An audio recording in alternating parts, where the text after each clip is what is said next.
Hey, thanks for joining me. How about Avengeblade? Ever heard of it? I never did. I just saw it. Somebody was selling it on that Facebook page where they're trying to offload some books, and I'm like, you know what? I would probably never want this thing, but content for the channel. I've moved on to the place where I actually seek out stuff that I think is probably terrible because I want to put it up on the channel and see what it's like and see what other people think. So here we are. Now it says right on it.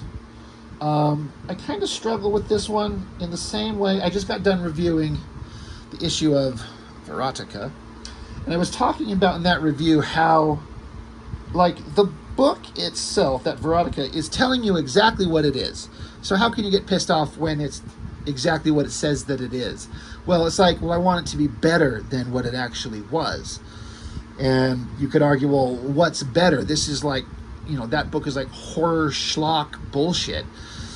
It's like it's meant to be terrible. But sometimes I get the feeling that the people that write those stories have like an elevated sense of self-importance, like, look at this cool edgy shit that I wrote. So in that kind of world, that kind of context of that book is at least telling you exactly what it is. So is this one, cutting edge parody, the baddest of the bad. So it's from, I think it's 96. We'll see when we flip it open. Am I right? Yeah. Ugh, I can't get a whole grip on the pages. July of 96. So, you know, I think Maximum Press, so this is, I guess, amongst that time where Lifei either left Image Comics or was fired or ousted or left on his own, or whatever version of the story you want to believe. And he started up Maximum Press. And, you know, they're doing anything to keep their sales up, and the bad girl craze was getting going.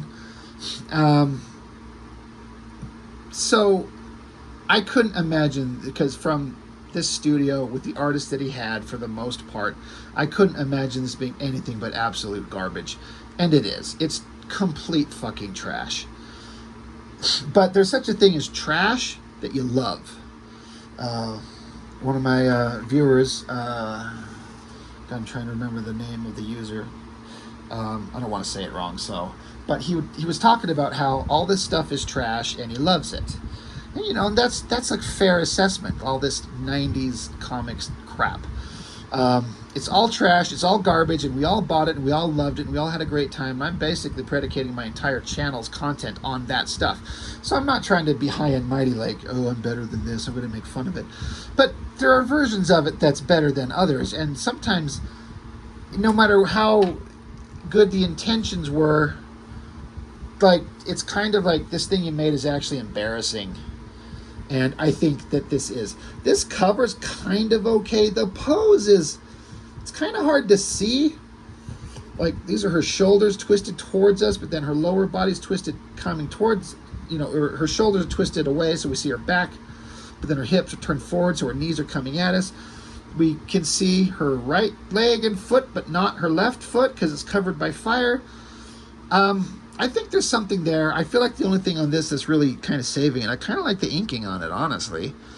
The coloring's kind of okay. But it's a parody from Maximum Press. You know, like, this is the one brilliant, beautiful, wonderful thing Lifei did in this era, is get Alan Moore to write Supreme. And I should be getting my hands on a couple more copies of that stuff.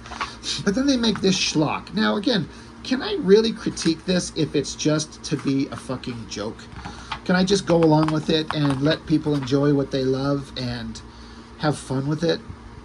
Well, of course, but I got a channel here, and I'm here to talk about stuff. I'm not here to kiss ass and fucking suck off people who made a thing, and just because they made a thing, I have to respect it no matter what, and just be like only speaking good things. Like, let's talk about what it is, in my opinion. And again, if this is something that a person doesn't like, you know, whatever, I don't care. Go unsubscribe and go find another channel, you know. I guess I don't know why I'm getting so kind of aggressive with it. I get some comments on occasion that, you know, call me out for being a hater and that type of stuff. And I'm not trying to be a hater. I'm just trying to talk about what it is we're looking at. And you might read this and think it's great. I read this and go, I see what they're trying to do, but they failed. And I'm going to tell you why I think they failed. To start, it's a base that's basically two big giant robo-titties. It's that simple. The drawing's kind of fine. The pencils are broken up to all kinds of different people. Pat Lee, John Stinsman, Ching Lau, Andy Park, Michael Chang, and Dan Fraga. I didn't notice that it was him on the last pages. I'll have to pay attention to those.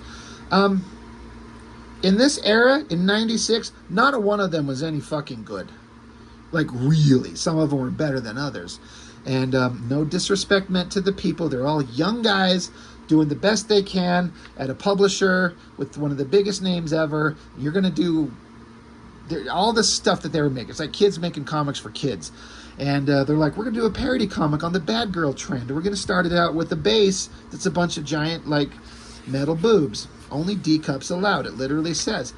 So, credit to Pat Lee, it's Patrick Lee, for doing this big double-page spread. And, again, it's supposed to be funny because it's all these bad girls. And they're not the bad girls themselves. They're, like, slightly off-model so they can put them in the book and not have a copyright violation. So there's a lot of characters in here that I do recognize. Some that look vaguely familiar, but I can't remember their names.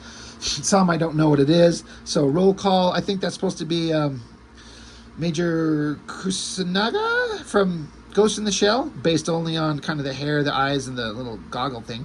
I'm not sure who this is supposed to be. I think this is one of the, or two of like the Angel Spawn characters. Some blonde girl, who knows. That looks like this may be supposed to be Freefall from Gen 13. A girl with big white hair, is that supposed to be Lady Death? I don't think so, because they have a parody of her later on. Some kind of demon chick, I don't know who that is. Some kind of vampire, it's probably Vampirella right there. That's probably Witchblade. That's Ballistic. There's Void. Another manga girl, I don't know who that is. Warrior Nun Arola, is that what the name was? Something to that effect. There's Princess Leia. Don't know who that is. Don't know who that is. That looks like that's Velocity. The Betty and Veronica girl, not sure who that's supposed to be. I recognize this girl with the face paint and the headband with the dot. Don't know. That's supposed to be she. I don't know who that's supposed to be. This is the one good drawing in this book right here. This big full shot of, they call her Blunder Woman because it's oh so clever. But it's basically Wonder Woman, right? The hair is pretty good. Who did the inks on this double page spread right here? Mike Miller, pages 2 and 3. I'm not sure I know who Mike Miller is as far as an inker. All right. But it's kind of not bad. Like, curly hair. The proportions are reasonably good in terms of, like, it's a hyper exaggerated, not exaggerated, but idealized female figure. But it's not over the top terrible. But all these other faces, like, it's supposed to be a joke. So they're kind of being drawn to look like the characters from the books themselves. I don't know who this is supposed to be, this weird side face in here. You'd think that he could put in some time to put something kind of back over here besides a dark shape. It just throws me off in the background. But anyway, there's your joke. It's just a bunch of warrior babes, parodies of all the bad girls in the world there. Excuse me, I'm just looking at some of these trying to see if I can pick him out. But the text is not that, it's not even funny, you know. Like, this girl's having a thought. She's like, the Wonder Woman saying, needless to say, there's nothing sagging about our figures, sales or otherwise. And this girl's like, bet hers would sag if that magic lasso of hers wasn't holding those things into place. All right, and then Princess Leia is like, when George put out the Star Wars special edition next year, my buns will be back in business. This girl's like, hey, who's your anime knockoff hairstylist? Jeffrey Scoot? I hear he's the best. So it's trying to have, like, vague commentary on creators in the industry and stuff like that. It's not funny so far. And then I did flip through this and I did do my best to read it, but boy, did I get bored real quick. I'm not sure who giant demon monster guy is, or girl, or there's 3 of them. All those bad girls with their big busts and skimpy costumes, they've soiled the comic book industry with all their flesh flaunting. Yeah, I miss the days when quality fantasy comic books like Elf Quest were flying off the shelves. We need a champion, my sisters, a defender who can beat the bad girls at their own game. But who? We shall conjure her out of the fires of our own hatred. Come forth, destroyer of all bad girls, the queen of queens, the baddest of the bad. We need your help. We need the power of Avengeblade. So it's supposed to be like a combination of Evangelene and Witchblade. Avengeblade, the bad girls have taken over the comic book industry. You must destroy them. You're our last hope of putting a stop to those scantily clad sluts. Will you help us? She's like, sure, why not? Let me at those bitches. Do you see the level of humor that we're at? That is actually a really terrible drawing. I am sorry. Face sucks, body sucks, pose sucks. It just, everything about it sucks. So even as a parody, I mean, it's not very good. But you can kind of see where we're going. So then we get a bunch of different versions of Vampirella. But they refer to themselves as Tramparella. And there's Tramparella number 14 and then Tramparella number 8. So all these girls are doing... Sorry, I'm reading this. Oh, this is really ironic. The girls here talking, they said, I thought everyone was here. Who could that be? And it says, beats me. Maybe it's that editor chick from Wild Squall. What's her name? And they say, Sarah Jessica Parker, something like that. She's a dud. They should can her and put me in the real world. I think they're making a reference to Sarah Becker, who, as of this video recording, I think it was yesterday or the day before, they just announced that she's dead. And I'm aware of slightly, like, kind of how. I'm not going to talk about it. But she was kind of a young girl working in the comics industry. And from what all the people online that ever worked with her said, that she was a really fun, kind of upbeat young girl, and everyone seemed to like her. And so it kind of, and this is not the book's fault. It's just ironic that they're sitting here kind of making fun of her. But I only mention that because I just kind of noticed it right here. Like I said, as of this recording, it's 2 days, I think at most, that she's actually died. And that kind of sucks. Anyway, back to the making fun of this ridiculousness.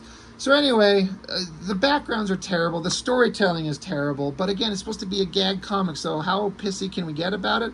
I don't know. Avengeblade crashes in. All the girls are looking. They have a parody of Dawn from Joseph Michael Linzer, is that his name? But the character, all she does is just yawn. It's just yawn. That's what she says, yawn. And then she talks in very elaborate kind of, sorry, it's just, I'm kind of reading it. She's got a very big vocabulary in the way she talks. I don't know if that's how William Tucci's she was actually in the book. But her name is She, S-H-E-E-E. But yeah, Avengeblade shows up and starts killing tramparellas. One of the tramps jumps on her, so she flips around and dives her head into some blood-flavored Kool-Aid. Okay. And then there's another tramparella. Now they're making fun of this girl as being, they're making fun of Kathy Christian. I think that's her name. The girl who used to be a Vampirella model. And then Lifei wooed her over to come to Extreme Studios to be the live model of Evangelene. And they're talking about that here. But, so the Avengeblade carves the shit out of her, kills her. Gotta have the butt shots, but that's the whole point of this. So then Avengeblade's got to face off against She. So she's all these martial art poses, and then Avengeblade just kills her, cuts her head off. It says S-H-I-T. It says shit. She-it. Oh, I get it. She, S-H-I, because that's how that comic was. That's what the word is. She-it. Oh my god, clever. What a fucking horrible face. You know, if this was drawn by like Adam Hughes or Mark Silvestri, the god awful stupid humor would probably actually read better because it'd be drawn better. But they got these kids who don't know what they're doing. So here's the Dawn parody, and all she does is yawn. Yawn, yawn, yawn, yawn, yawn. So Avengeblade's had enough of it and really makes fun of her. They really lean into the Dawn comic. They're like, yeah, whatever you say, you esoteric bitch. Just once I'd like to hear you say something that made some sense. Why don't you do us all a favor and go slip into a coma somewhere? Wipe those tears off your face. If you want something to cry about, I'll give you something to cry about. So she wipes the tears off her face and stuffs some tissues down her throat and beats the shit out of Yawn. Ugh, clever. Meanwhile, let's see. This is supposed to be Evangelene herself, which Avengeblade is supposed to be a parody of Evangelene and Witchblade together. But she's like binge purge, and then, oh, hey, we've been looking for you. You're the new kid on the block. Let's see. So it's just this dumb thing with the fork. She pokes her finger with the fork because her angel's blood is a powerful weapon. So they just stand there. Look at this background, like a crooked window in the void of nothing background. It's really dumb. But after all this talking, Avengeblade takes the fork and rips her head off, and she's like, oh, by the way, you sure look like Tramparella number 3, which is a callback to the Kathy Christian girl who was the model for Vampirella and then come over to be Evangeline, and now they're making fun of it. Oh, they're so topical. They're meta, right? It's kind of an okay drawing, I guess. But again, how pissy can I be if it's a parody? Then they get Sister Nun Arola instead of Warrior Nun, whatever her name was. There's attacking, there's fighting, they stab her. They stab her in the titty. That was like, all right. All right, sure. Good for you guys. Then they run into Glori, Glwhorre. Looks like a colorist took some opportunity to do something kind of interesting as this smoke coming out of the weapon here. But it's Glori, you know, from the Lifei comics. They're making fun of her. They're making fun of themselves, too. I got to give them that credit. They're not making fun of everybody or everyone else. They're making fun of everybody, including all the crappy characters Lifei created. So they have a sword fight, and Avengeblade decides to cut all her hair off. So now she's bald. Okay. Still got Warrior Nun Arola stabbed in the titty in the background there.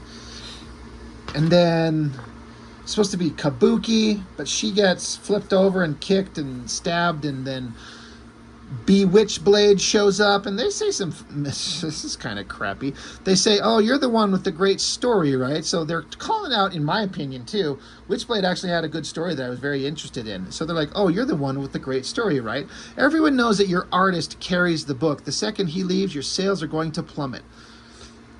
And by the way, why is that long-haired GQ guy with the sword always in the same pose? They're talking about Ian Nottingham and the way that Michael Turner would draw that character standing around, posing, looking awesome. So I guess Avengeblade throws the sword. I cannot make heads or tail of what I'm looking at here. Like, there's Avengeblade and her sword stabbed into Witchblade, but there's her hair. But what is the rest? I can't make out the body or the anatomy. I don't know if it matters. All right, so we come up with a version of Lady Death with the big poofy hair, but instead of white skin, it's red. Instead of white hair, it's blonde. But this is supposed to be Lady Death, but they call her Dead Lady. And she's like, oh, you're the worst of all, you lobster-looking, tomato-skinned, ugly ass, badly written, badly drawn, saddest excuse for a comic I've ever seen. Like, they really go in on Lady Death. I never read it. I can't tell you if it was any good or not. I imagine it wasn't really that great. But I don't know. Maybe it was. Somebody else tell me. You're going to join your punk friend Bad Bernie in comic book Oblivion. So, Evil Ernie, the guys at Sorcerer Magazine say my back issues are hot. So Wizard, obviously. So Avengeblade says, I'd say that about me too if I was getting kickbacks. So then, another dumb thing. So Avengeblade grabs her by the throat, takes her sword, and stabs her in the titty and pops them like balloons, and they deflate. She's literally sitting there. She had these giant balloons up here. Now they're deflated. And then, because she's supposed to be pasty white-skinned in the original Lady Death version, Avengeblade, like, opens up a window and, like, sunburns her. Ha ha ha, much better. You're going to be the envy of bad girls everywhere. Is this funny? Is this great stuff? So then Avengeblade drags Lady Death off to the side somewhere, you know, backgrounds be damned, and to punish her, she's forcing her to read till the end of time every comic of Lady Death that's ever been created, and it's supposed to be the greatest torture ever done. So I'm like, were these guys really that hard on Lady Death? Was it that bad? Did these guys really dislike it, or is it all a gag? I don't know. So Avengeblade, she stands there triumphant. This is almost a good drawing. So she's like, well, I took care of all these characters. There are others in the industry equally deserving my wrath. It's time to pay a visit to my friends at Wild Squall. So basically, I guess in the next issue, if they ever made one, she's going to go to Wildstorm and start taking out all the babes over there. To be continued. I bet you can't wait. And then it's a little notation from Matt Hawkins, editor, because Robert Napton wrote the script, but Liefeld wrote the story. This is Liefeld taking shots at the people in the industry, and that's fine. He's got some strong opinions about them, and I don't think he's wrong about some of them, but he's going to make a parody comic to make fun of them. My name's Matt Hawkins, and I had the dubious pleasure of editing the book you now hold in your hands. Hopefully you laughed out loud just once during our parody. If so, then we did our job. If not, we're sorry. Yeah, I didn't laugh once. There's nothing funny in this. There's like a moment where you're like, oh, that was kind of, all right, that was kind of clever. Yeah. We've got Glori and Celestine. Written by Joe Duffy. Pat Lee on art. I'm sure that artistically is terrible. Chris Sprous, amazing artist on New Men. Youngblood X-Force. Well, we'll be getting into that one as soon as I decide to get there. Dark Child Glori, more Bad Girl crossovers. The one kind of interesting drawing is like Liefeld did a terrible Battlestar Galactica comic, but that's a shot of the Galactica blowing up. It's kind of not bad. Don't know who drew it. Youngblood number 12. Was there what? There was no Youngblood number 12. Hold on. Didn't it stop at 10? Wow, I didn't even pay attention to this. Like, Liefeld must have quit, given up, or maybe the industry collapsed, or Maximum Press folded, and he lost all his... I don't know. I'm kind of actually curious. Art by Rob Liefeld and Roger Cruz. There was no Youngblood 12, right, guys? Evangelene 0, and then Youngblood, completely rewritten by Liefeld and Eric Stevenson, completely recolored. I hope they redid the lettering, because that was some childish, bad, garbage lettering. Completely remastered Youngblood the way it was meant to be. I think he's done this like 2 or 3 times. And then the one great thing to come out of that studio, the one absolute piece of like joy and genius, the Alan Moore written Supreme. And that's it. So, again... do I really need to be mocking this thing? Because it's just being exactly what it says that it is. It's a parody, it's a joke, it's just for laughs. To do comedy, you have to be smart. And that's one thing, like, you know, who's some of the funniest people on the planet? Like Robin Williams. You know, that guy was smart as hell.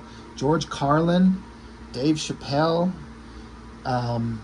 Richard Pryor. These guys are funny, but you're only really truly funny if you're intelligent and you're able to look at a thing and put a spin on it that's unexpected, rather than just be like, girls have big boobs, let's deflate them. You know, it's childish, and I'm not particularly...